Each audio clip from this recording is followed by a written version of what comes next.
There. Maybe we're there. Good evening. You there, James? Yep. Can you see me? Yeah, I can see you now.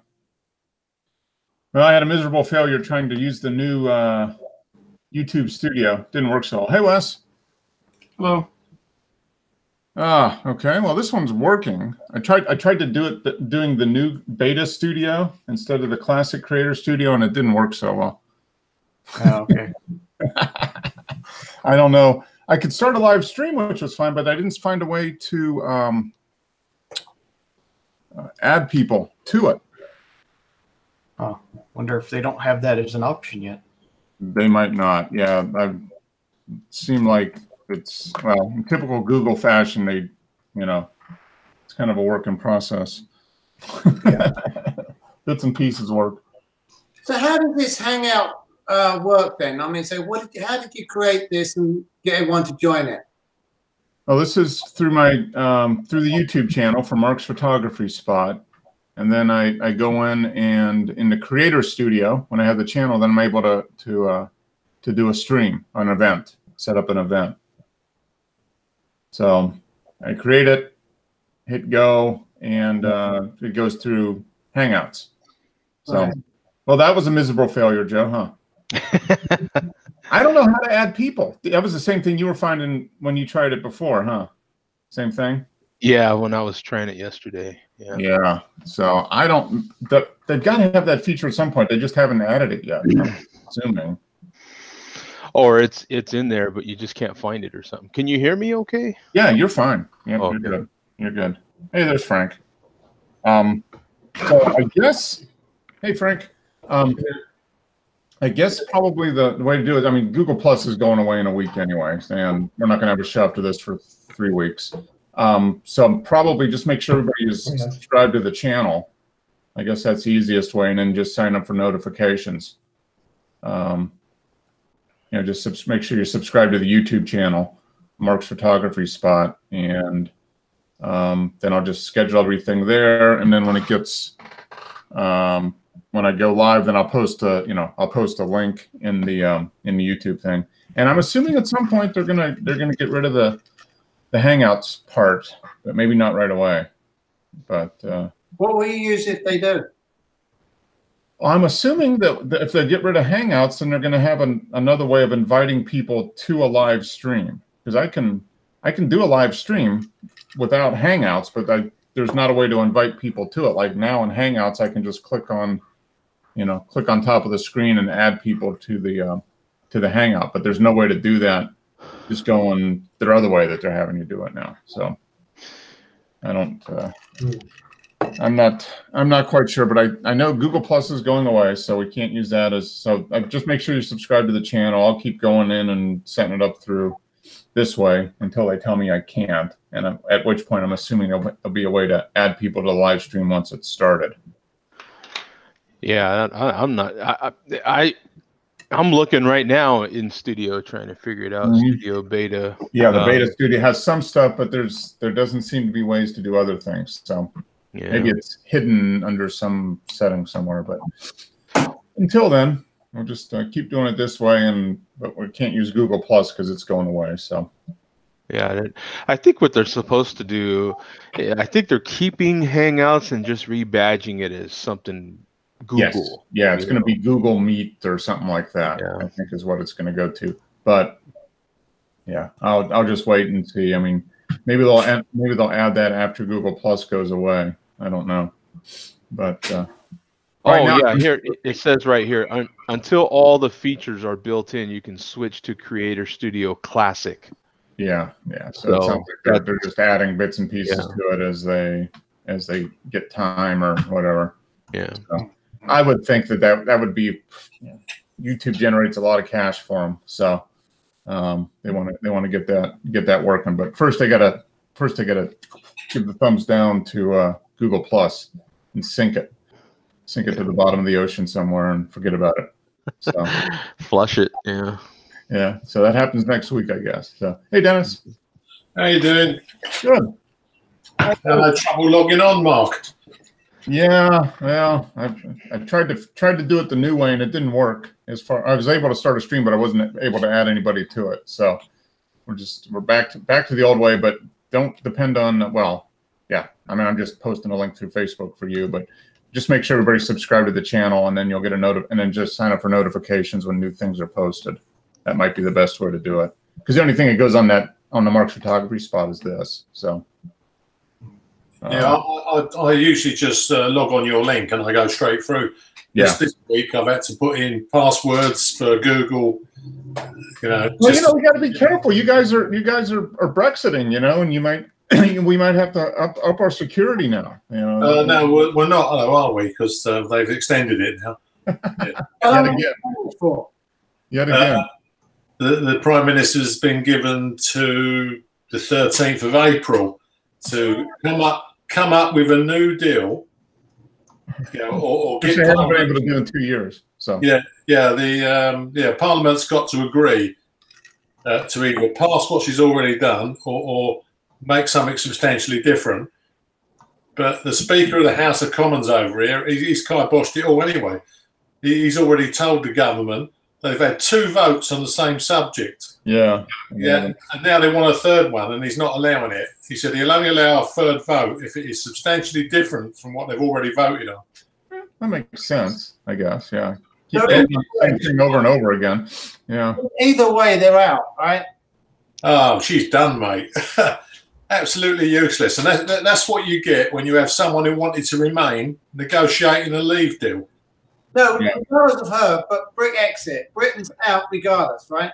Yeah. I can't see that they can get around this. I mean, these people screaming for another referendum. I thought, we'll just keep having votes until they get the answer that they want. They lost. Yeah. Yeah. That's politics. Yeah. You find the younger people want in and the older people want out? Well, I'll tell you one thing, Jimmy. When they've done the referendum, all the youngsters were up in arms because we voted to leave. Right, but apparently 90% of them didn't get out of bed and go and vote. Yeah. So they said, they can't be that upset about it. If they wanted to do something about it, they should have gone to and voted, used their votes. Yeah. But they didn't. So. Well, if you don't vote, don't cry. Yeah. Exactly. Yeah. I mean, it's your right to vote or not to vote, but I guess if you don't vote, then don't complain about it. You can't complain. If you don't vote, then you're just going to go along with the majority. And the majority was, we leave. Yeah. That's like you want to leave. Yeah, they say it was only a couple of %, but it was millions of people more voted to leave than stay. Yeah. So what happens to those people that now live in Spain? The English people? I think everybody who's already in a European country can stay there. Yeah. I think all they want to try and do is control, like a president in the United States is doing. He doesn't want all the cheap labour coming in, bringing down the wages. Yeah. It's workers. Yeah. See, over here, though, Jimmy, there's thousands of people washing cars. All from Poland. Green a lot there, So yeah. Yeah. And of course, the more people that come in the country, there's nowhere for them to live. The house prices have gone stupid over here. Yeah. Yeah, 2-bedroom flat in London will cost you $500,000, Wow. Well, that's what Wes got in Florida. He got a 2-bedroom flat for $500,000, right? half a million pennies. Yeah. High roller, man. Heck Yeah. Well, just be glad you're not moving to Silicon Valley, Dennis. What were you saying, Joe? Or do you think it's going to be $5 million? It could. They said it could be. Yeah. Typical house, 5 years. home in Silicon Valley could be $5 million. It could Well, possibly. if you go live around Kensington in London, that's going to cost you $5-10 million for a place. Yeah. That's kind of like No, that's one place I won't live. That's for sure. Yeah, it's worth a visit, Mark, but don't buy anything. I always tell people, go to London for 3 days, then go out to the countryside, like Cambridge or Oxfordshire, places like that. It's much nicer. Yeah, spend a couple days in the city and then the rest somewhere else. Yeah. You stay in the heart of a city, it's going to cost you wherever you go, isn't it? It's like going to Rome. It's expensive to stay in Rome Central, Yeah. Well, speaking of Rome, did you have any new pictures from Rome, Dennis, that you've processed with the GIMP? No, I did go through a few playing with the GIMP and raw therapy. Okay. I meant to say to Frank, do you know, Frank, last week you said you couldn't get the sliders to do anything? Yeah, I moved the sliders and nothing changed. I can't hear Frank. I don't know if his microphone's Oh, on. no, it's fine. No, I did open up a DNG file and move the sliders and nothing. Can you hear him? I can't hear him. Yeah, we can hear him. I can hear him. Oh, you can't? I can. Okay. Yeah, I hear James him. can. You can hear him, Joe? Yeah. And you can hear him, Wes? Yeah, I can hear him. Okay. Well, Yeah. that string we got going under the Atlantic just takes a little while to get to you, Dennis. I can see him speaking, but I couldn't hear anything. He said he opened up a DNG Do you need files? and couldn't move anything. Well, what I was going to say to you, Frank, if you can hear me, is that if the sliders weren't doing anything, in raw therapy, there's a little button on the left-hand top side of each section. You have to turn it on. Oh, there's like a little Yeah. So if you're doing brightness brightness or something. Yeah, brightness, ISO, whatever section you get to, you'll find a little button in the corner. Click it, and it comes on, and then all the sliders work. So it doesn't default open. You've got to tell it that you want that. Switch on what you want to do. Yeah. Yeah. Did you get that, Frank? Yeah, I'm actually opening raw. Oh, okay. Yeah. Let's see if that might make sense. And it's probably a really small button, right, Dennis? Like It is tiny little button. Okay. Yeah, that's probably it. Yeah, Looks like put it on my Joe's in machine there at now, work, too. and I noticed that as well. Yeah. Oh, look at that. Wes is getting serious. There's nothing behind him. Look at that. I noticed that as well. All Yeah. the social media is gone. Look at that. Almost all. There's still some stuff behind your. Yeah, right the main shoulder. collection over here still needs to be boxed up. Okay. All right. And that probably took the better part of the week right there, was boxing that up. Oh yeah, it's like just boxes and boxes and boxes. Yeah. How many records have you got, Wes? Oh, a little over 4,000, I think.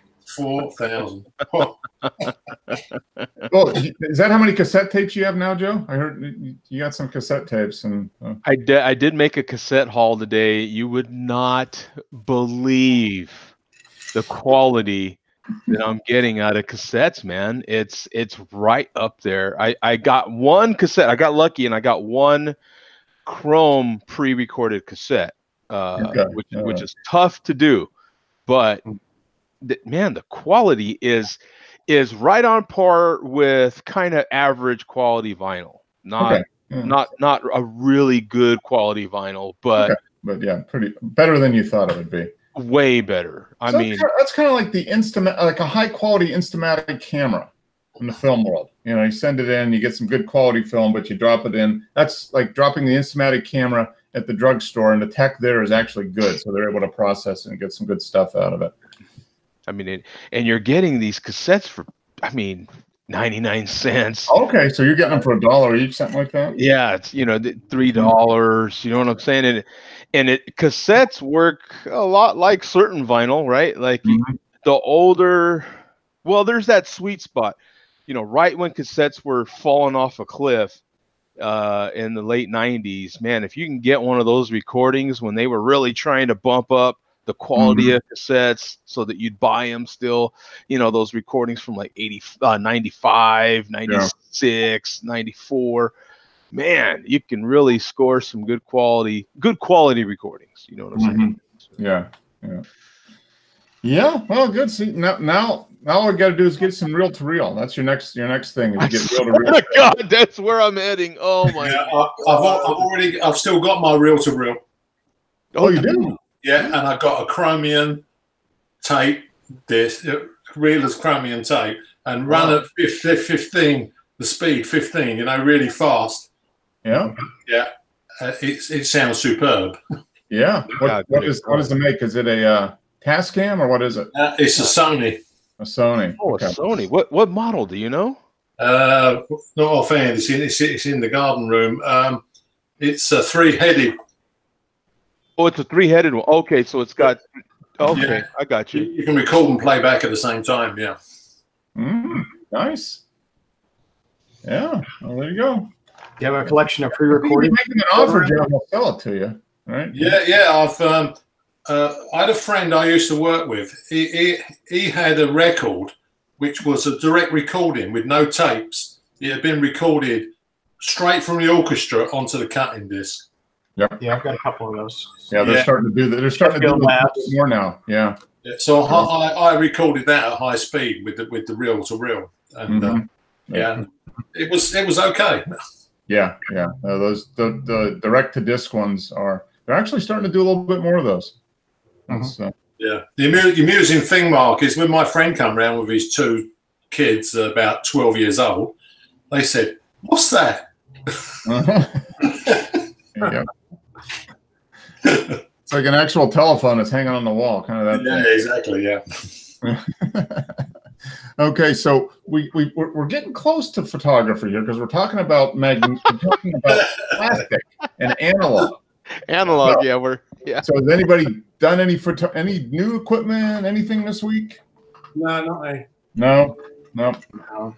I'm sure Wes hasn't done anything. He's just boxed up everything. So Yeah, it's all boxed up. I don't even know what I have anymore. yeah. How's Jimmy getting on with his new camera? Yeah, that was the I question. didn't do anything this week. No? No, I didn't do anything. Still reading the instructions. Do the instructions. I go on YouTube and watch it. Yeah. It's the best way, yeah. It's much easier. Yeah. If you look at the manual, the font is so small. If you don't have it online to increase the font, it's hard to read. Oh yeah. Yeah. And I keep thinking it's me, but I don't think so. I think it's these manufacturers teasing people. They make the font small now. Oh, it's so on almost everything now. The font is just absolutely Well, tiny. what's happening also is, the resolution on our screens is getting so good, it's making the font smaller because the resolution can handle it, right? So you have to blow it up bigger, just to read it. But that's one of the side effects to these high resolution screens now on your phone and so on and so forth. The resolution is so damn good. They can make that font really, like this damn big. And you have to blow it up. Point size. I mean, I don't. But you see some of even the printed stuff. I mean, actual manual, like you said, James. It's so tiny. You need a magnifying glass to read it.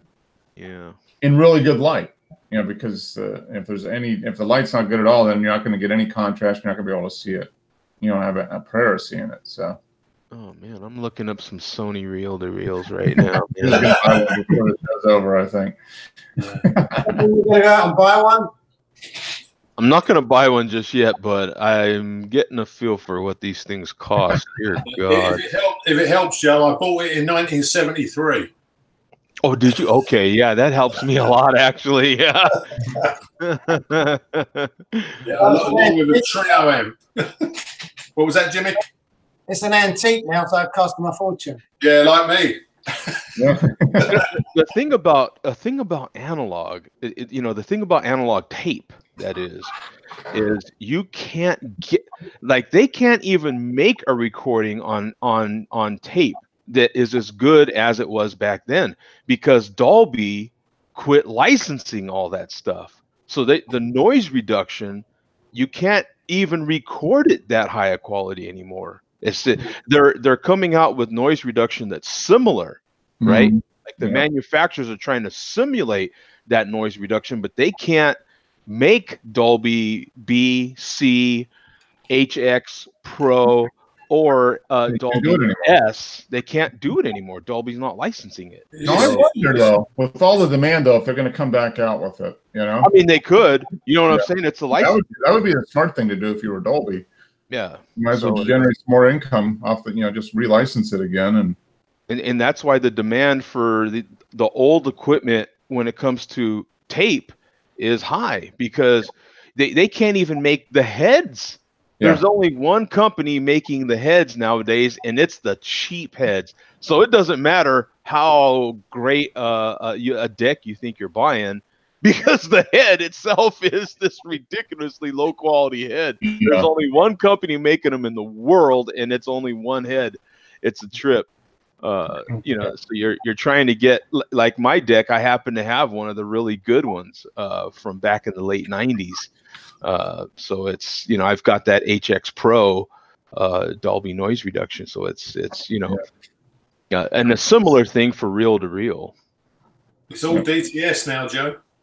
Yeah, well, yeah, sure, yeah, it's everything's, you know, digital and stuff. Yeah, absolutely. But that's why I'm saying when it comes to analog tape, you know, that's why the demand for that sweet spot in the '90s is really high. When they were really amping up everything to try to compete with CDs. CDs, exactly. Yeah. So it's, you know, it's like with film, they're getting rid of getting rid of old film stocks. They're not doing them anymore. You know, and although they're starting to bring some back now. I mean, that's been they're making new film. Just new films coming out. Yeah. But it's cool the similarities with analog when it comes to, you know, it's the same thing, and it'll probably happen with the tape if there's enough. You know, it doesn't take much. You know, a little niche for Dolby to go back out and relicense it. You know, and you'll pick up, you know, one of the audio, probably the mass consumer brands that has an audio file, and like maybe like the Pioneer, whatever their top line is, or TIAC or something like that would do it. But it's just with film, you know, they're coming back and bringing out new ones. Has Ilford? What did I hear? They're coming out with a new reviving a film stock that was that they stopped a number of years ago, but they're bringing it back. Was it Ilford? I just remember. Was it Ilford or Kodak? But I don't know. Kodak brought back something, didn't they? Didn't they come back? They're doing more stuff with Ektar now? I think Harman's making some old Ilford stuff. Okay, all right. Yeah, but I think it's the same formula, but I don't know if it's exactly the same. Yeah, but I mean, and that's purely on just based on the demand. You know, well, the color film's coming back, isn't it? The positive. Yeah, they're just remaking those stuff. The demand's gone up for it. They're just. Oh yeah, no, there's enough of a demand now that it's cost effective. I mean, it's profitable for them to kind of gear back up and get the manufacturing back in line and actually make money doing it. You know, so. One thing I do know, Mark, is in the last 5 years, the old film cameras and all the photographic equipment, your darkroom gear on eBay has just gone through the roof. It's double, triple the price now. Yeah, it is. It is. So if you want the era of inexpensive film cameras is almost over, probably. Yeah, I'm afraid. Inexpensive, but not near as inexpensive as it was, I guess. Yeah, I mean, I picked up a camera kit, what was $5,000 for £200 in this. And that same thing now is what would it go for? $500, probably. Bronicas have doubled. Yeah. Okay. So you still £500. So it's twice as much as what you paid, but still only 10% of what it was. Oh yeah. But obviously, the more people who are buying them, they're taking them out the market. They're the guys who are going to use them and keep them. Yeah. So they're going to get more scarce. Yeah. Exactly. So did you find the new reel-to-reel yet, Joe? Oh my God, this one I'm looking at. It's from 1988. Would you like to guess how much this one is? $29.95. Yeah, sure. Yeah, it's from 1988. And it's $12,000. Wow. Think how many cassette tapes you could buy for that, Joe? Boy, you ain't kidding. Oh, you get C90s for that, Joe. Oh my God, you could buy a vehicle for that. Yeah, get a new vehicle or a tape deck, or a reel-to-reel, right? Yeah. Wow. Yeah, well, it's the same as photography. I mean, you got the if you want the esoteric stuff, you know, you're gonna pay for it. That's for sure. So did you figure it out, Frank? Did you find a little dot that you need to toggle? No, I didn't actually. Oh, okay. But I did open up Raw Therapy and things started to work. So I'm not sure what was going on. Huh. But what was that? What was the dot or the button that I was supposed to click on? It was like you said. It was like on the left hand section. Can you hear? can you hear Frank now, Dennis? No. No. Okay. I So can see it. wow. where the button was? Is it on the left-hand side of each panel? Yeah, it's left-hand top corner. Top left-hand corner, Frank, of each panel for the adjustments. Yeah, if you want to adjust your contrast or your brightness, Huh. that section's got a little button right in the left-hand top corner. Huh. You click it and it lights up. It gets brighter, you know. Okay. Well, toggle. I see that now. Okay. All right. Well, good. Well, glad it's working. So, yeah, you maybe just closing it up, restarting your computer, and doing it again maybe was enough to get it to work. Dennis, is that your preferred post editing now? Well, no, I was only really playing with it. I think it's quite good, but the GIMP's excellent. It's come on so much in the last 5 years. I was looking at it. I didn't download it yet, but I did kind of go through some of their through the website, and it does look a lot more powerful. So I may actually download it and see. Yeah, I put one photo up this week, which I stuck in the GIMP, and I used one of the GIMPs. They got loads of different presets and stuff you can apply. So I'm just having to play with one of the photos I took up in London. Okay. But you're finding it. Well, you haven't used it a lot, but you've used it a lot more in the last couple of weeks. So yeah, I got distracted because I downloaded a Linux Mint operating system. Uh-oh. Yeah, and because I used to play with the open source software. Yeah. Yeah, and there's not a lot of command line stuff now. They've got it so everything works. You know, you just bring it. Yeah, quite impressive. Yeah, no, they've changed. They've got a little bit. I've played around with Linux. Is they do have a couple of distributions that are graphical interface now instead of command line. Yeah, the only thing I did wrong was it corrupted my bootloader on the computer here, so I ended up having to make up a USB boot stick and bring the image in again. Okay. I tried to install. Yeah, but I didn't lose anything because I transferred everything I got onto an SSD. Okay. Yeah. So, and I've got a time machine as well, so everything was backed up, so it's not a problem. Yeah. I don't use the hard drive in the computer anymore. Yeah, pretty much. Yeah. I mean, I very rarely do too. I mean, most of the stuff I use on a regular basis is cloud-based, especially for work.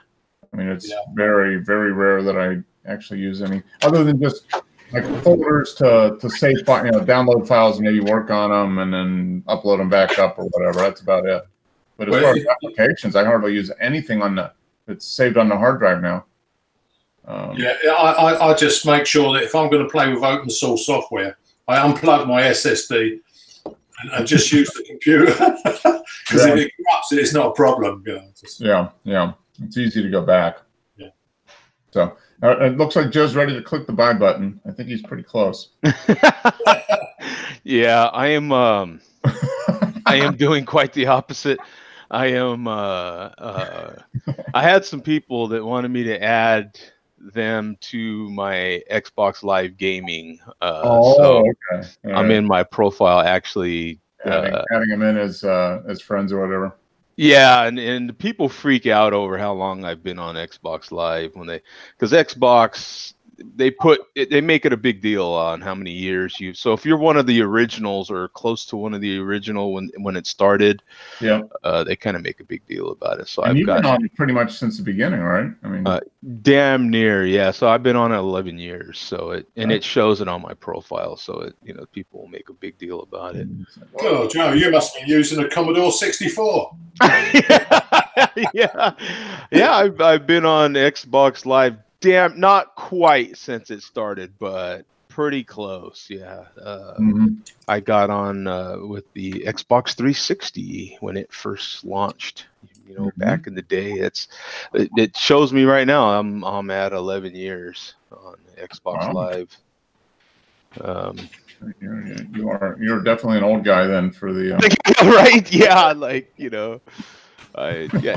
it's hard for me to believe even that it's because it just doesn't seem that long ago. But it is, but it isn't. I mean, time goes by so fast anymore. Yeah, so that's what I'm doing.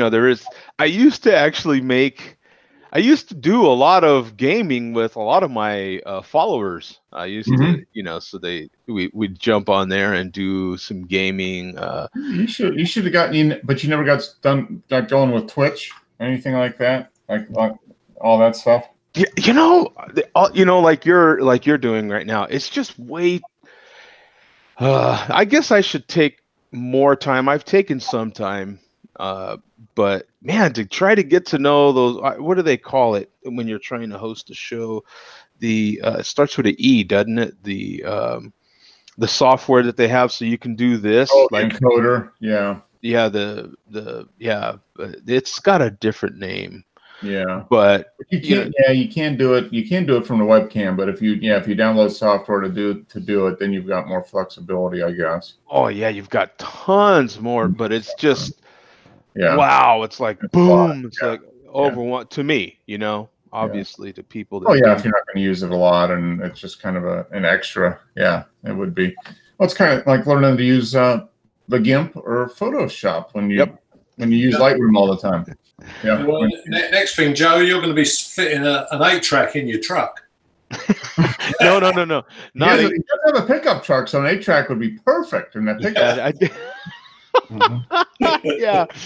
Yeah, 8-track is not high enough quality. We can find the soundtrack to Smokey and the Bandit or something like that.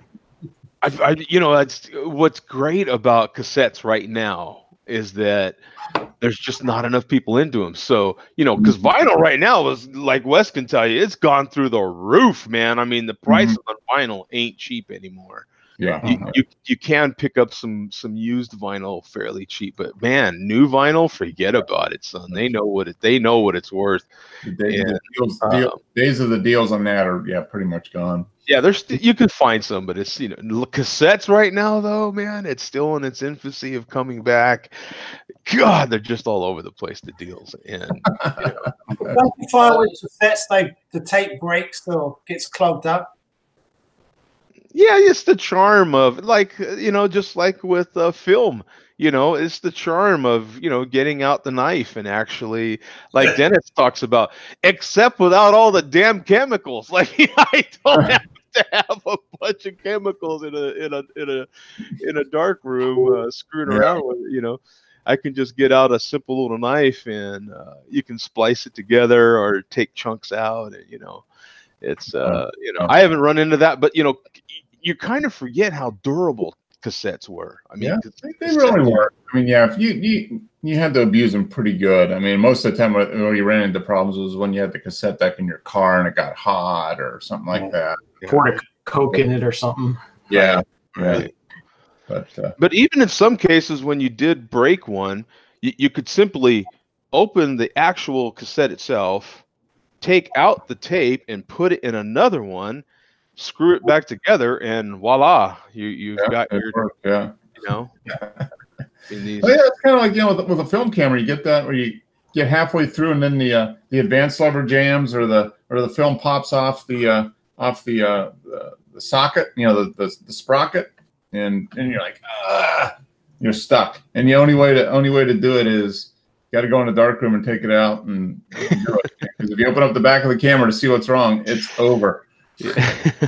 Yeah, it's a lot of it's been interesting. My deck you put the cassette in and you're pretty much done until you play both sides of it, because it senses when there's no sound, and so it'll fast forward itself to the next song, stop, rewind just a second or two, and then continue to play. It does all these things. You forget about all that. Switch sides. So it's quite fun, because you put a cassette in and you've got a decent cassette deck that'll help. Just like Dennis has got a decent reel-to-reel. So if he ever decides to get back into it, have you looked at the price of reel-to-reel tapes, Dennis? You've seen how expensive they are. I've actually got quite a few tapes. Okay. Yeah. Do you have Pink Floyd The Wall on reel-to-reel? Wow. Yeah, I've recorded quite a lot. I've got Yellow Brick Road, Elton John, and all that on the reel-to-reel. Okay. Yeah. Anything like that's valuable, reel-to-reel. Yeah, I ain't kidding. Yeah, you probably got $100 a pop for that. Yeah. They didn't make very Buy many. a new camera, sell all your reel-to-reels, and you buy yourself a new. Right?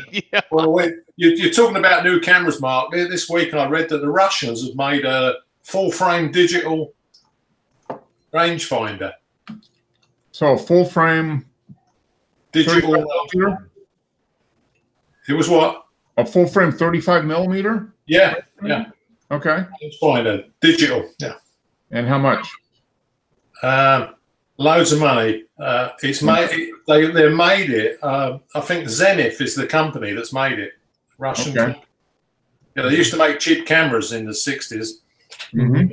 but apparently this is being made in cooperation with Leica. Wow. They reckon it is a Leica M240. Okay. Yeah. So it's good or what? Was that, Jim? Is it a good camera or what? Well, yeah. I think the price range was between $6,000 and $7,000. Yeah, body only.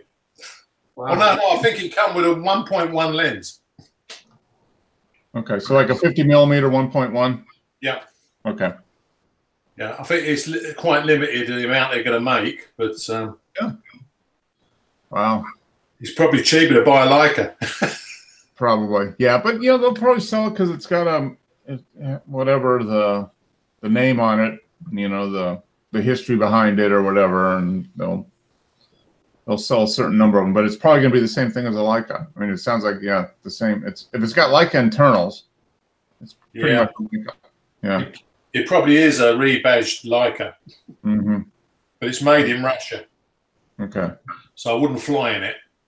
No. They didn't do a good job on copy and Concord, did they?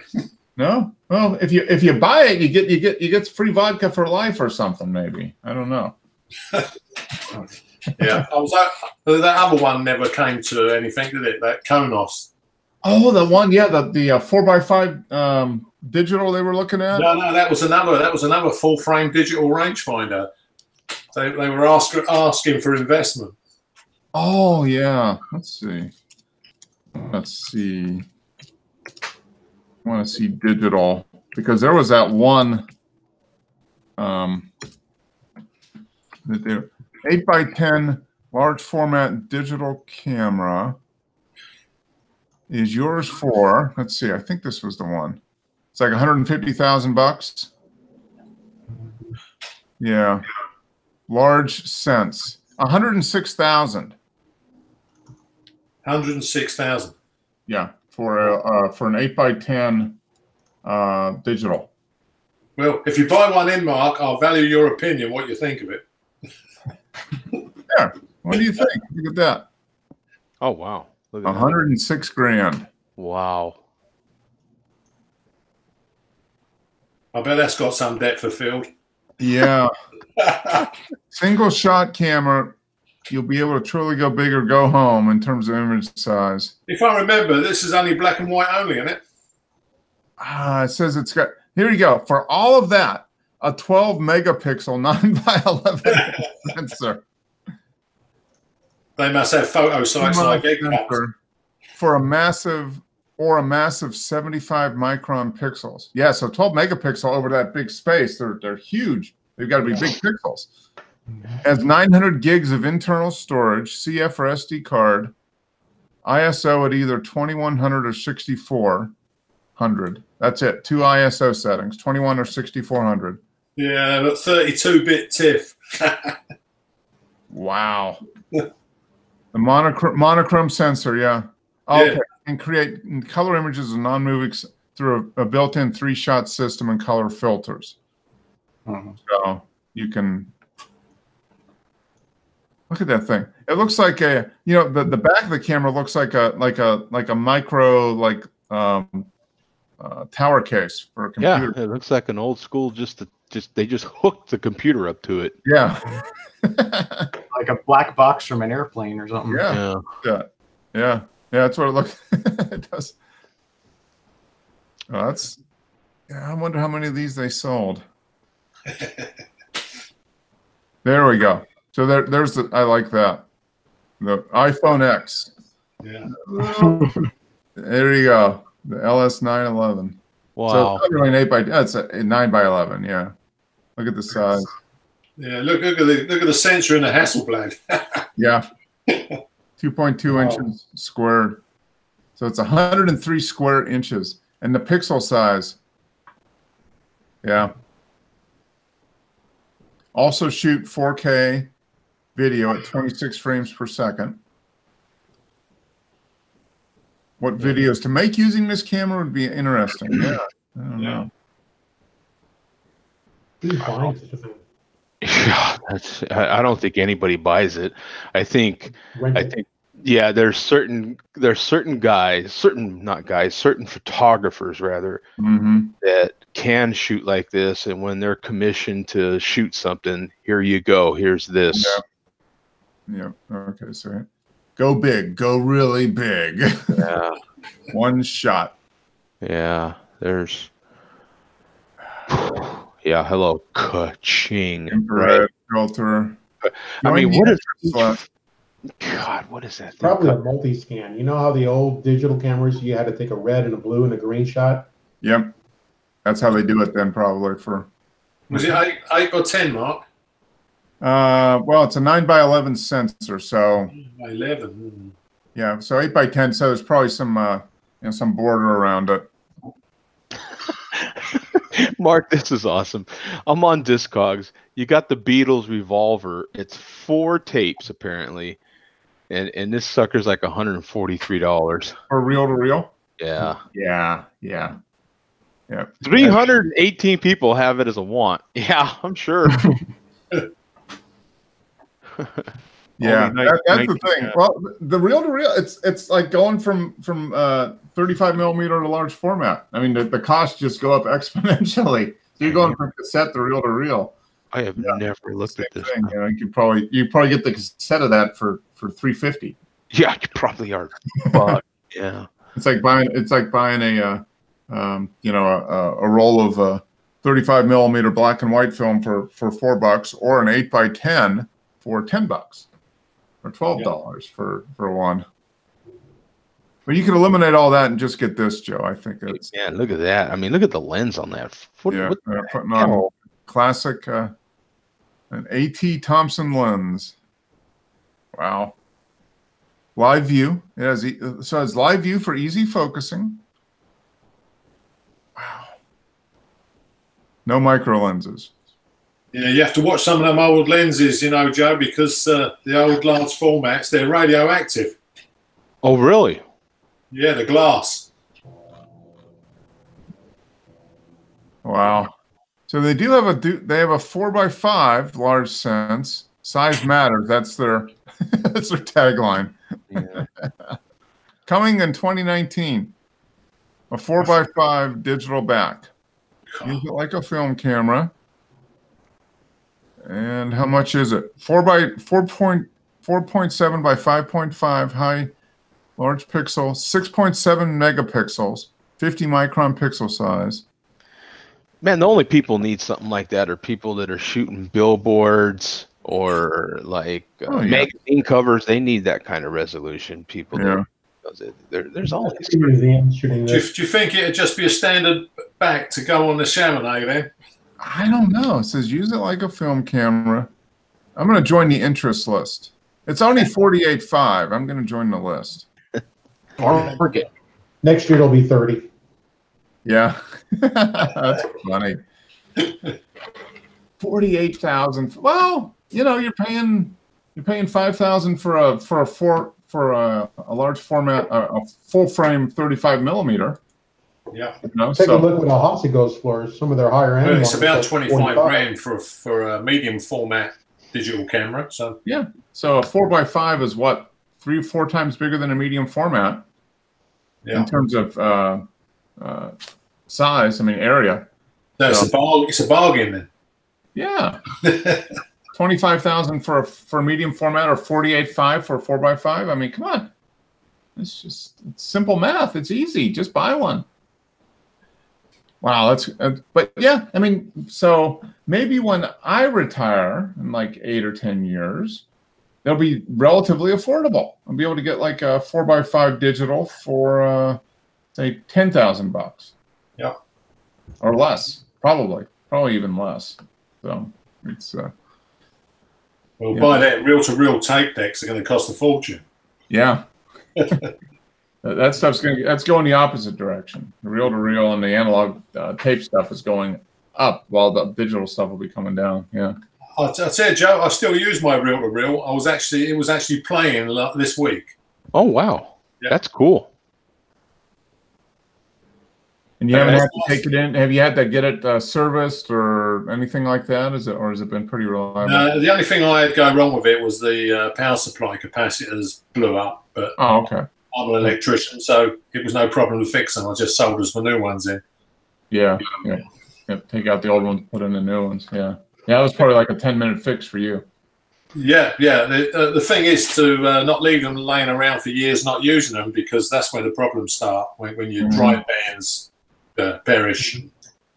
Yeah. Getting spare parts would be the thing, I should think. Yeah. That's gonna be the, well, just like with any, like an older camera, getting new getting parts to repair it or whatever. Yeah, but when I bought the Sony, it was as far as I could go price wise. I really wanted the TIAC. Okay. Yeah, but it was. And how much did you pay for the Sony back in 1973? I think it was about £200. Okay. Yeah, that's. And the TIAC was what, £400 or £500? Yeah, probably? it's about £450. Yeah, it was Okay. really Twice expensive. as much. Yeah, I guess those are the really desirable ones now. You can get an old TIAC, or Tascam was the same company but different label, I guess. Tascam was the other one. I did have a TIAC cassette player, Mm-hmm. 3 heads, but I got shot of it years ago. Should have kept it, eh, Joe? Yeah. You could have stole it to go. I mean, I've got one more piece of equipment to still hook up. I've got a Laserdisc player, Oh, gee. Laserdisc. and I've got a bunch of laser discs. Really? Wow. Yeah. Full size ones. Yes, sir. Yeah, So, 7-inch shots. The Yeah. thinner plate-sized ones? I've got the 12 inches. I've got 1 or 2 that are 8 inches. I don't know if I have any more 3-inch discs. I watched Is it Top Gun. Pioneer player? It's a Pioneer, yeah. Yeah. What's the I quality? watched Top Gun on that, on a laser player. It was pretty good. The quality was pretty damn good back in the day. I one of these days I'm gonna hook that up and play that. Yeah. But, yeah, this is. I am very interested to see how good, at a minimum, how good of a CD player it is. Yeah. You It's probably decent, yeah, it's probably fairly decent quality. Yeah. Yeah, I sold for a couple of years. I worked in the audio video sales. I sold a lot of Laserdisc players. This is like 91, 92 Yeah. type of thing. Yeah. And we used to demo. The big demo was Top Gun. That was the Top Gun, yeah. yeah. Excellent. That was the big demo for with the Laserdisc and the Bose 901s. That was the combo deal. You sell that with a Sony big screen. That was, you make big commission there. The 901s, Buy the man. extended warranty on top of that. Cha-ching! Payday! The 901s and the 301s, Yeah. wasn't it? And the 301s were the kind of floor standing model Yeah. or something, wasn't it? Like I got them here, Joe. that was the I had a few friends that had those. I've always been a Klipsch speaker guy. The minute I heard Klipsch, and this is 30 years ago, that's these set right here. I bought these in Germany. And Mark was there when I was talking to the Klipsch rep in Denver. Mm-hmm. And I mentioned the model that I had, and he was like, "Well, you must have been in the service," because he knew that was the only place you could get these were overseas. Oh, okay. Yeah, that was the European one. Yeah. That's funny. Yeah, well, those things still work, don't they, Joe? Oh, you bet. Yeah, one of these days I'm gonna hook them up. I'm waiting to buy another amp to hook them up to. And it's funny, Wes, because the Herb Alpert is the kind of like, his Rise album is just like that's the cheapest album, no matter what platform it's on, right? No matter what format. Right.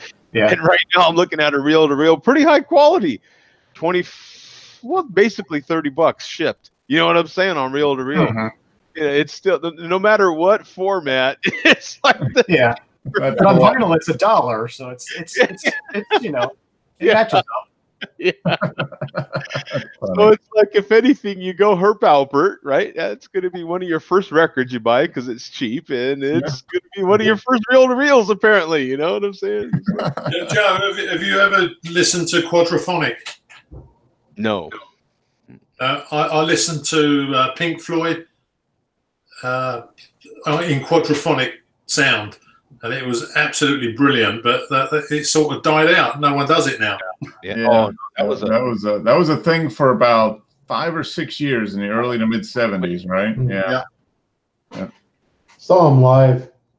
You can get them on download now, where you can download. People have ripped them and transcoded them to like Dolby Pro Logic, and it's you still get the quad effect with that.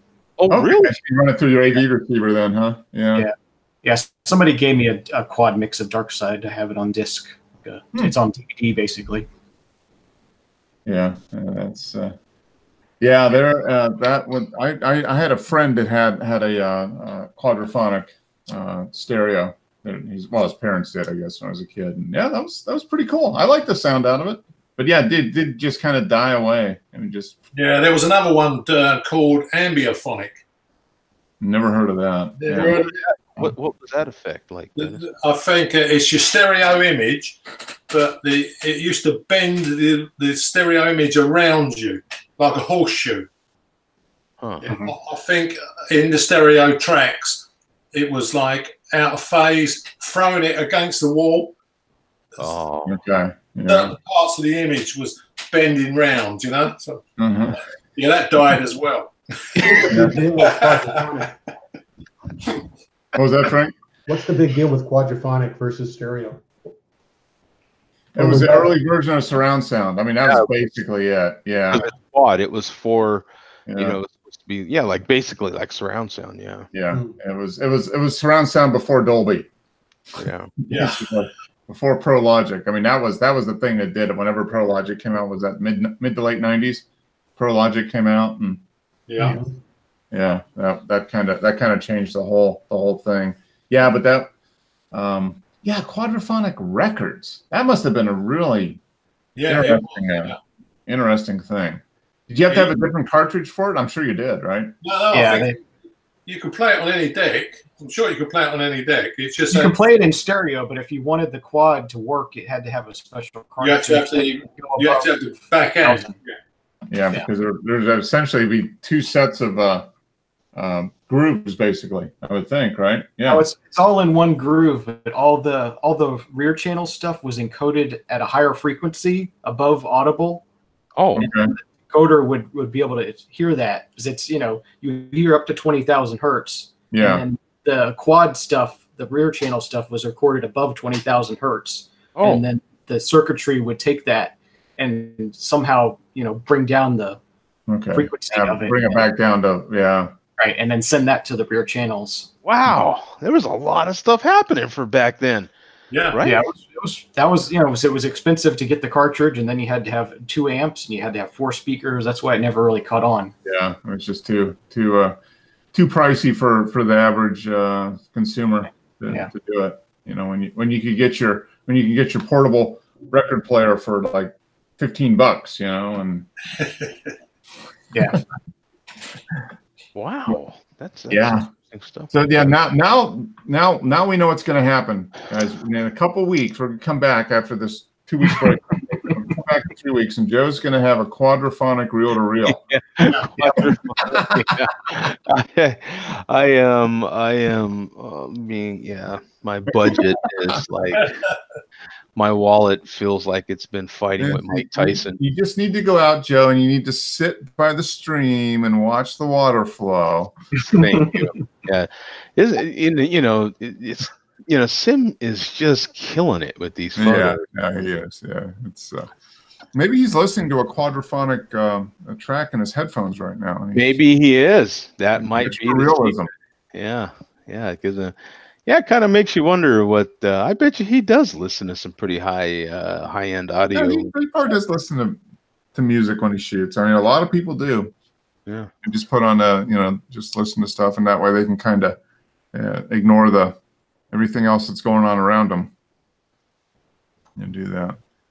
But when was this taken? Oh, okay, this is taken. I was like, they don't have green leaves on the stuff up there yet. This is taken June. Okay. Just dreams of what's to come. That's what he says. No snow, no sprouts. Just dreams of what's to come. Yeah. Yeah. There we go. The GIMP. That's the GIMP.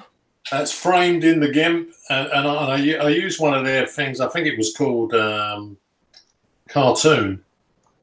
Huh. Put it through some process, like so. Yeah, it's almost like I would say like HDR, kind of. Yeah. Mm-hmm. So it's just a filter. Just drop. Yeah, drop the filter on. Yeah, it's GIMP. I am impressed with the GIMP because when I first used it years ago, you couldn't get any instructions. That was terrible. Yeah. But now, like I said before, you go on YouTube. There's so many tuitions. Mm-hmm. There's no reason not to use it. So, Dennis, when you use Raw Therapy, is the GIMP kind of like Photoshop and Lightroom? They pair together? Yeah. You could anything you put in Raw Therapy, you can send it straight to the GIMP. But can you go straight to the GIMP anyway? No, because the GIMP won't do the RAW files. Okay, so that's the gateway. Raw Therapy is the RAW file decoder, I think, for GIMP. Okay. So you have to go there and then go over to GIMP. So you just do it, and then you want to send it over as a TIFF. Yeah, send it over as a TIFF, and then GIF, and then GIMP will save it as whatever at that point. Yeah. I mean, the GIMP, you can save it in any format you like in the GIMP. There's loads of things to choose from. But what I have found is that from Capture One, when I send these color photos over, the GIMP has to change them because they're in S format. Mm-hmm. I need to change them back to like RGB.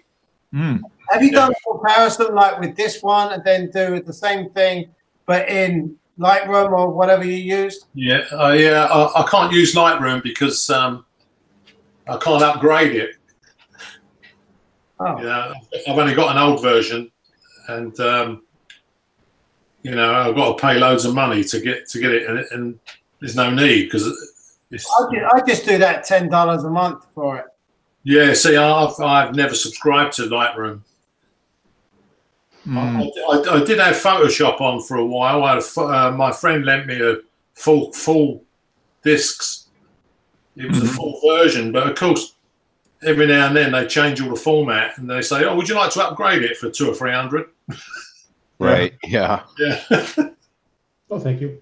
So, I mean, the open source software is just free. Play with. Well, they improved the user interface, which it looks like they have dramatically compared to when like I said, I looked at GIMP. It was probably 5 years ago, and looked powerful, but it's like, nah, that's just not. I'm not willing to go through all the headaches to get it to work. But it looks like it's much better now. Yeah, I mean, whatever you're going to do, I didn't know how to do the cloning tool in the GIMP, so I just went on YouTube and just typed in, GIMP cloning tool, and there's some guy on there taking you through step by step, showing you how to do it. Now this picture is fantastic because you've got these stuff in the front that's probably like 300, 400, 500 years old. Yeah. And then this is like 5 minutes old up here. Yeah, and this picture, Mark, I took wide open at f2 with that 65mm. Mm-hmm. That's an interesting shape for a building right there. It looks like a bullet head or something. That's called the gherkin, Joe. The gherkin. They look like a pickle, right? Yeah. Yeah, and the other one on the left-hand side, that looks like a mobile phone. It does actually, an old one. Yeah, like the all-in-one phone had the battery. That was the building that was causing problems in London when the sun came out. It was melting the dashboards of the car because it was focusing the sun down onto the street. Mm-hmm. Dennis, do you know the one next to the Gherkin? What's that one called? This one's? No, go up a bit. That's the Shard. That's the Shard. No, that's not the Shard. No, the Shard's on the other side of the river. The side I'm standing on, it's on the south bank. Okay. Yeah, I think that's one of the bank buildings. Wow. In San Francisco, they've got one big condo building that's, I don't know, like 20, 30 stories. Yeah, I mean, to the right, you've got the Tower of London. That's quite old. Mm-hmm. And the problem with that building is that it's actually sagging on one end. Oh, that's not good. So Yeah. you put a golf ball and it rolls right across your living room floor. Whoa. Yeah, absolutely not good. Not good. Yeah. Yeah, so there's major lawsuits. So there. That's not the Tower of London, is it? No. No, it's not actually in the picture. Okay. When I put Tower Bridge on a few weeks ago, that's got a picture of the tower on the other side. Okay. Yeah. Wow, that's amazing. All that construction there. That's. Yeah, I think it's just great. This here, whatever this is, this looks really old. This thing. Yeah, that could be the beginning of the Tower of London. Okay. So that's 500-600 years old, probably. Yeah. Yeah, like this. Wow. Yeah, I love the. It's the place where they used to keep the crown jewels in the past and chop people's heads off. Oh wow. Yeah. No, this is nice. Yeah, like you're saying, Frank. There's some neat contrast between old and new. The colors are kind of neat. I mean, it's not a particularly sunny day, but there's enough sun out there so you get some interesting reflections and. Mhm. Nice sky. Yeah. Yeah, typical English sky there. Yep. Well, at least there's a little bit of blue. There's a little bit of blue up there. Yeah. When did you take it, Dennis? Last October, I think. October 2nd, 2018. Voigtlander. Yep. 2000. Yeah, it's a fairly bright day. Yeah, F2. Yeah, wide open. So. Yeah, well pleased with that lens. It's a shame it weighs so much. Yeah. Yeah, that's usually what happens. The good lenses, they weigh a little bit because the glass is good. Yeah, and this one's an apochromatic lens, so there's no aberration in the edges. Yep. Well, cool. That's a neat shot. So yeah, looks like you're getting good with the GIMP. I'll stick with it and see how it goes. Yeah. No, I mean, between raw therapy and that, you're able to do pretty much everything you were able to do with Lightroom. Pretty much. Yeah, I used to come out of Capture One and drop it into Apple's own system, which is not bad, but it's not as good as the GIMP. Yeah. I just love that name, the GIMP. The GIMP. I know the GIMP. Yeah, it's like. Yeah, you've seen the logo, Joe, haven't you? You know, the little. I don't know what it is. looks like a hedgehog. It kind of looks like sort of like a Sonic the Hedgehog a little bit. Yeah. Back in the day. Well, good. Well, this is a good show. We're going to take a 2-week spring break vacation. We'll be back on the 14th, day before tax day. So by then, Wes will be in his new home. He'll be moved in. Everything will be set up, and it'll just be like well, not quite, but hopefully we'll be running well enough to get on the show. Yeah. Oh, good. So how do we log on next time, then, Joe? Mark. Well, I think that the best way to do it is probably just make sure you're subscribed to the YouTube channel. Okay.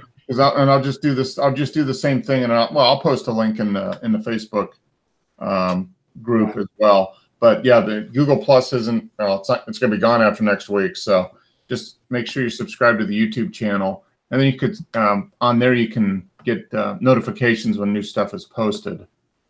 But what I'll do is if I get a chance, I'll try to get in there and add the next few weeks as scheduled. So it's like the 14th, the 21st, and 28th. Maybe get through April, whatever, and then you can just subscribe and get a notification when something goes live or when a new video or whatever is posted, and then we'll do it that way. Because Google Plus will be gone in 8 days, I guess. Yeah, 7 days, 8 days. So I never thought it worked very well anyway, Mark. This wasn't as good as what we had before. Yeah. It's what we got for now. So I'm hoping they'll improve it, improve the new streaming, the live streaming through YouTube once they get rid of Google Plus, I guess. So we will see. But all you guys are still using your camera. Keep using your camera and post some images up to the group, and then me and Joe and Frank and probably Wes too moving. We'll just look at those images and we can pretend we're actually using our camera. Yeah. Actually, I'm going to take.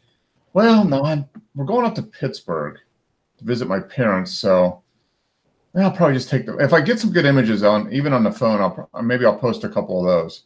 Because Pittsburgh is actually a really beautiful city, with all the hills and the bridges and all that. So we shall see. Maybe if I've got some room, maybe I will. Maybe I'll take the EM10. I could do that, and the 12 to 40 lens that I have, like one lens, one camera. Yeah, maybe I'll do that. I think I've got room for that. So maybe I'll take some images in Pittsburgh if I have some time, and post that. But you guys have a good few weeks, I guess. Yeah. Well, before you go, Jimmy, what's the number of Carol's Hotel in Sussex Gardens? 137. 137. Well done, mate. Because I'm going out to London soon. I thought I'll drop her some of them photos in of your grandparents. Yeah, she'll like that. She's seen them because I sent them. Oh, right. Okay. She doesn't really do the computer, even though they got the hotel. She's not very good at the computer. In fact, she's hopeless at a flipping telephone as well. Yeah. When I call her, I use WhatsApp. Yeah, I see Marlene's. She's on Facebook, isn't she?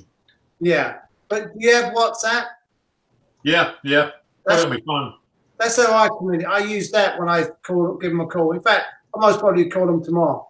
Yeah, they're doing. I usually call once a week. Fair enough. Yeah, I thought I'd pop up and see Paddington Bear. You have to go to Paddington Station. That's where I bought Olivia's.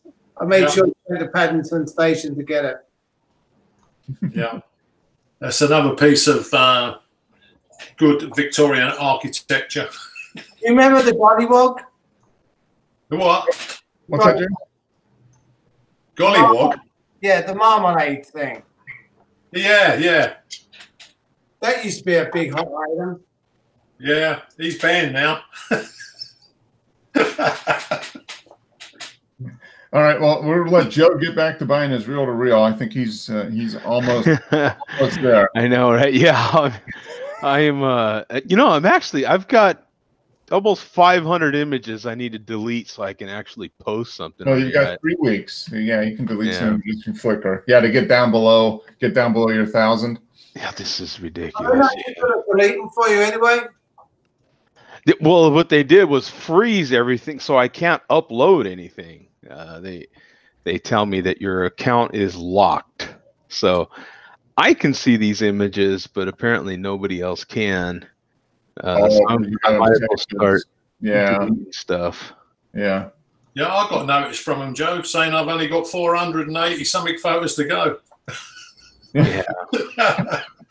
I do have quite a bit of you. You do 5 or 10. Yeah, that's another few years at least, Dennis. I think you're good. No problem.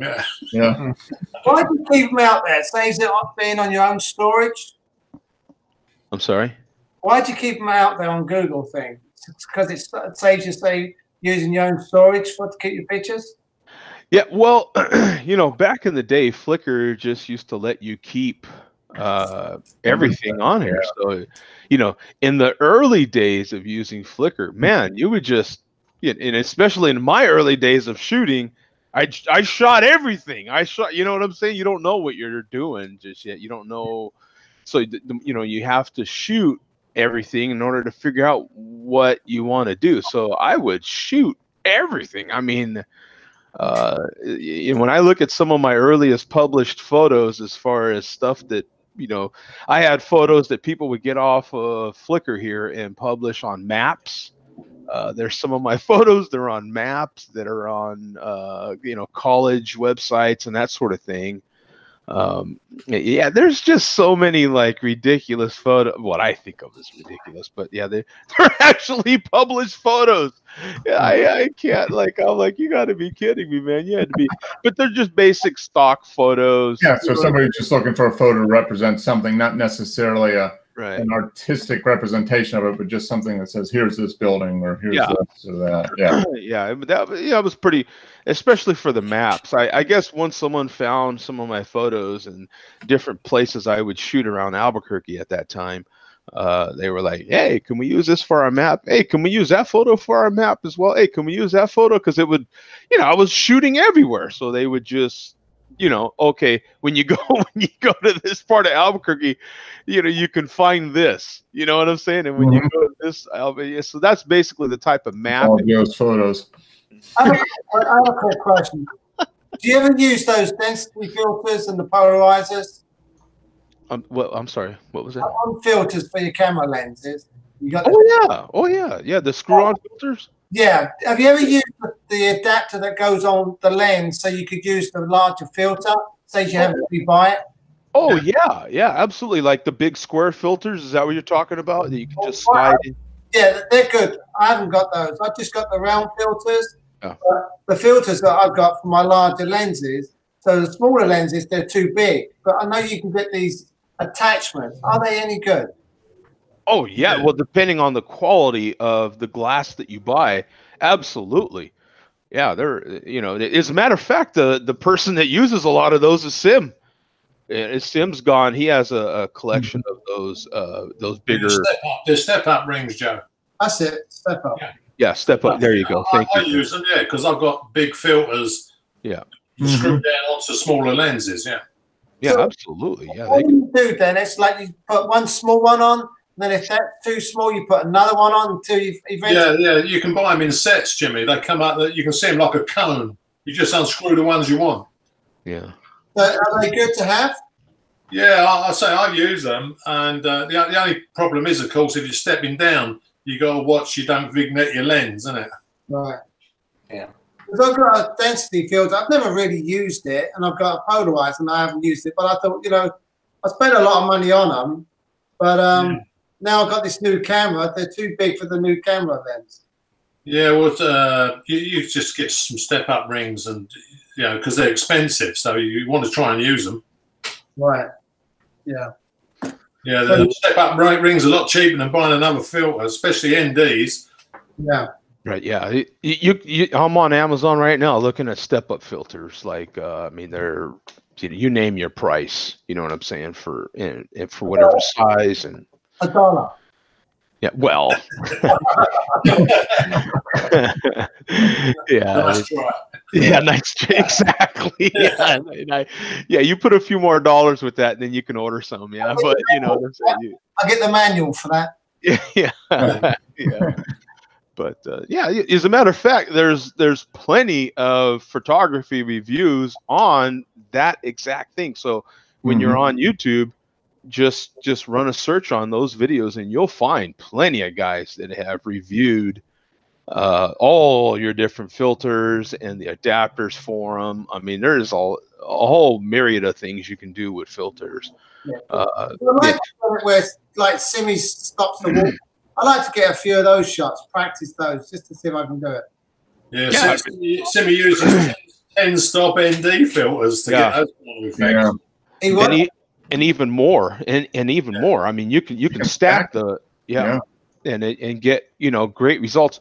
The great thing about adding a filter to your lens, that's kind of controversial as well. There's a whole bunch of schools of thought on it, but what I like about it personally is that it saves you an extra step in Lightroom. You know what I'm saying? In post, you've already got that effect right there, and it's one less step that you possibly have to do. I mean, and it's usually, I found, it's usually better if you know you want that effect to use the filter on the actual lens, compared to trying to recreate it or something in post. It just ends up looking better, I think, over like a polarizer. You can do a polarizer sort of in Lightroom, or Photoshop, but it's not the same as actually using a real polarizer on the lens when you make the image. And real quick, I don't talk about my filters that much, do I?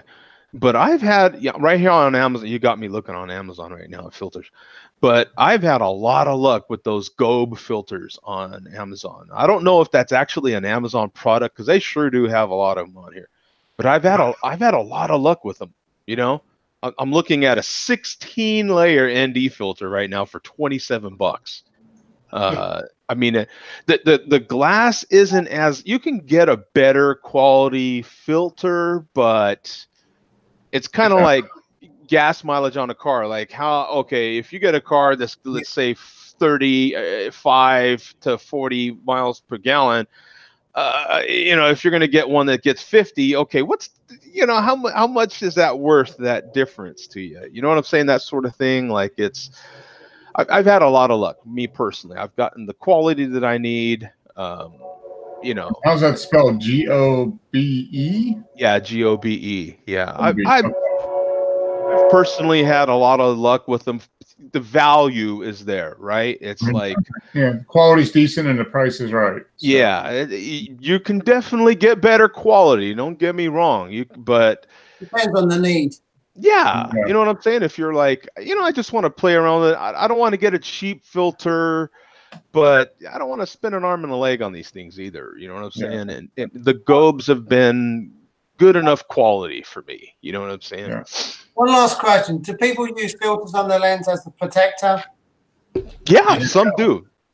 I've been doing, one time I stopped doing it, but now I'm back to doing it again, putting filters on. That's a controversial thing. That's a very controversial thing. It's like, I don't do it.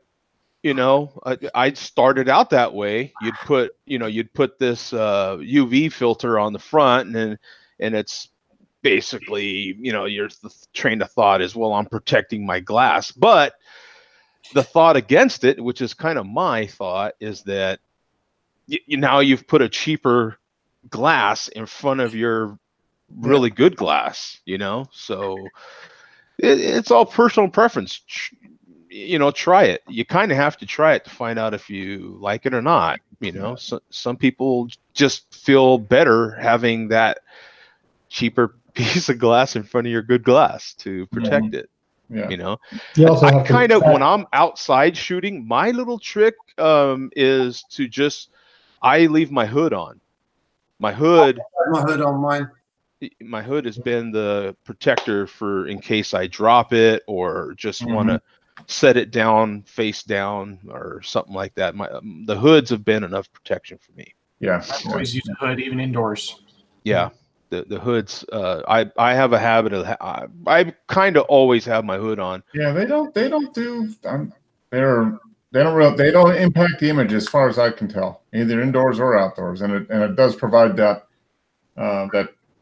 dropping and that type of thing. And it keeps some of the dust and stuff off too.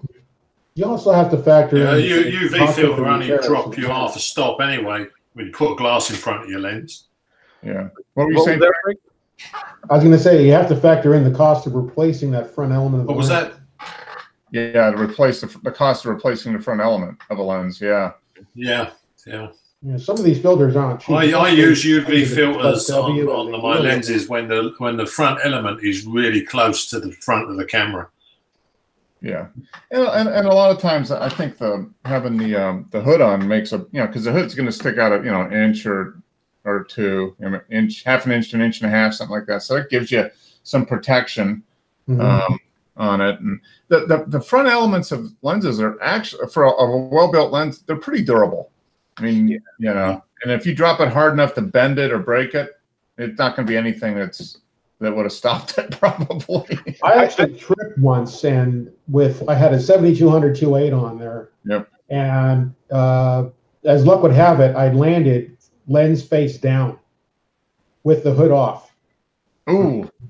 and I had a filter on it, and the filter shattered, and dented. But had I not had it on there, not only would I have probably would have damaged the front element of the lens, I would have dented the filter ring as well. Yeah. So then all of a sudden you're looking at about a $300 to $500 repair job easy on a lens like that. Easy, yeah. It's all, it's all, James. It's one of those very personal things. It's a controversial subject. It really is. It's insurance. But it's, I would try it. I have tried it in the past, and I just figured it. I liked having it without. When I shoot outdoors, admittedly, when I shoot outdoors, there is literally I don't even begin to go out the door without a filter on it. You know what I'm saying? So there's some, because to me, shooting outdoors during the day, that is, I'm not going to get the image I want without a minimum of a filter on it, right? I always have at least some particular filter on it. So I don't even leave. But shooting indoors, which is mostly what I do, I hardly ever have a filter on it. Hardly ever. You know, so you can't shoot cars, you can't shoot glass. If you're going to shoot buildings, anything but glass, water, anything that reflects, you have to have a filter on it, or you're not going to get the image you want. That's my polarizer for outside. It's almost if you get a circular polarizer, that way you can adjust it. That works really well. And in most cases, at a minimum, it's gonna cut down on the reflection, and at a maximum, it's gonna give you bluer blues and all that stuff that you get. Yeah, those bluer blues in the sky, that can be altered in Lightroom very easily in a minute. Yeah, but it's when you're talking about getting rid of reflections, that's something you're. Yeah, I mean that's for me, that's the primary thing for a polarizer, and it cuts down the reflections almost instantly. Yeah. Plus, you got a nice 1 or 2 stop ND filter in your pocket. It's like a stop and a half or something like that. So yeah, James, whenever I order a new lens, I'm automatically ordering at a minimum a polarizer for it. So I'm factoring in that cost immediately. So I'll order the glass, and then I order the filter, and you know what I'm saying? Because the minute I go outdoors, I'm going to need at a minimum a polarizer. Yeah, I bought the camera and the lens. I bought the filter straight away as well. Yeah, it's just an automatic thing. Now an ND filter is okay. Am I gonna, so I might not order that right away, but at a minimum, I factor in that cost. Yeah, you know what I'm saying? I think it's just UV filters I bought. For the new camera, I bought the UV filter. UV filter. They can come in handy, sure. Yeah. But yeah, I think almost all I'm trying to think. Pretty much, yeah. Every time I'm outside with the camera, I've got a polarizer on the lens. Yeah, yes. It works. And very rarely have I found that I need to take the polarizer off the lens. Yeah, right. Yeah, it's like Billy D. It works every time. It works every time, dude. Yeah. All right. Good show, guys. Good discussion as always. Enjoy your break. And we'll be back in 3 weeks on the 14th. Have fun moving, Wes. Enjoy your new home. You're going to be busy for the next couple of weeks. So, yeah, it's going to be fun. You staying in Florida? Yeah, just moving a couple miles away, 5 miles away. Well, good. Well, enjoy that, and we will be back. And yeah, just make sure you subscribe to the channel, and then I'll just post a link, in Facebook or on the. When we go live, I'll just post a link on the YouTube chat if you're not on Facebook. That way you can join in. Yeah. All right. 3 weeks. Yep. All right, man. Peace out. All right. See you. Everybody take care. Bye now. Bye.